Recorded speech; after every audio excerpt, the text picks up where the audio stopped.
तपाईँको खानपिन नै तपाईँको भविष्य निर्माण गर्छ। तपाईँको मेहनत मात्रै तपाईँलाई काफी हुनेवाला छैन। यदि तपाईँ स्वस्थ हुनुहुन्छ भने मात्रै तपाईँको मेहनत हुन्छ। र तपाईँहरू अस्वस्थ भएपछि तपाईँले आफ्नो पर्फर्मेन्समा पनि तपाईँ कमजोर हुन्छ। एन्ड फर क्यालोरिज कन्सियस भनेको छ। क्यालोरिज कन्सियस यो नाटक हो। क्यालोरिज भनेको चाहिँ के हो थाहा छ? 2 वर्ष मैले बजार अनुगमन गर्दाखेरिको अवस्था के छ बजारमा भनेदेखि तपाईँ हाम्रो स्वास्थ्य लक्षित गरेर कुनै पनि बजारका व्यवसायीहरूले चाहिँ व्यवस्थित व्यवसाय गरेका छन्। तपाईँ हाम्रो लाभ हुने व्यवसाय गरेका छन्।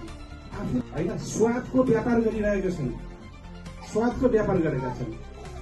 हामी सबैलाई मिठो लाग्छ, सजिलो पनि लाग्छ, तर त्यो खानेकुराले हामीलाई के कस्तो असर गरिरहेछ, हाम्रो कुन अवस्था हुन सक्छ त्यो खानेकुरा खाँदै गर्दा भन्ने चाहिँ हामीलाई थाहा छैन नि त है।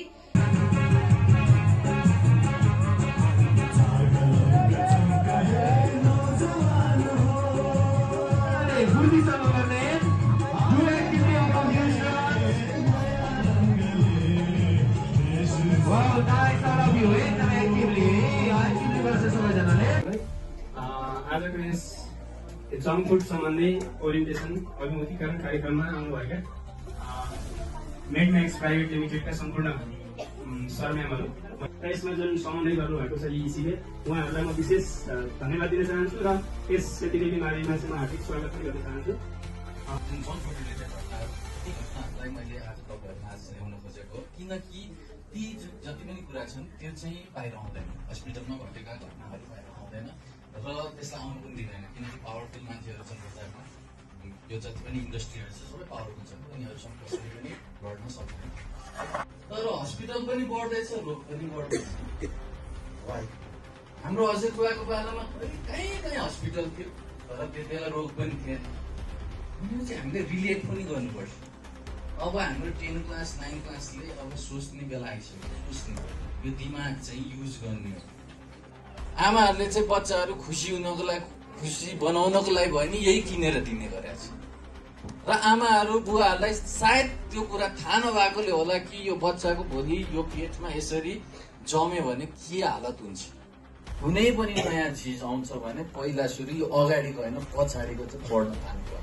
के चाहिँ रहेछ यसमा आखिर उनीहरूले लेख्ने हुन्छ। खानु नमिल्ने कुरा नखानुस् नै भने हुन्छ।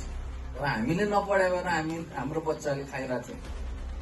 भोलिको दिनमा यसरी चाहिँ इन्जेक्सन लाउनु पर्यो भने तपाईँहरूलाई त्यो स्थिति थाहा हुन्छ।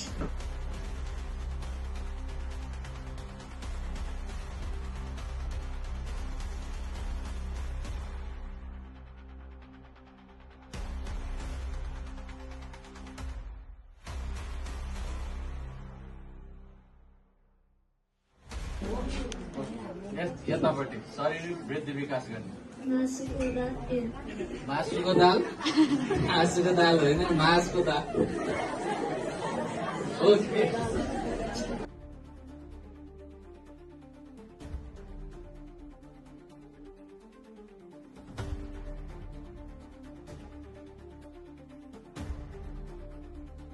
हामीलाई के विश्वास छ भने केही कुरा परिवर्तन गर्नु छ भने चेतना स्तरबाट परिवर्तन हुन जरुरी छ। त्यो पनि तपाईँहरू जस्तो एउटा भुगोदै गरेको एउटा तपाईँहरू देशको कर्णधारहरू हो। तपाईँहरू स्वस्थ हुनुपर्छ। तपाईँहरू शारीरिक रूपमा, फिजिकल रूपमा, मेन्टली पनि तपाईँहरू स्वस्थ हुनुभयो भने मात्रै तपाईँहरूले चाहेको ड्रिम, तपाईँहरूले सोचेको कुराहरू पुरा हुन सक्छ। स्वास्थ्य रोजौँ, जङ्क फुड छोडौँ।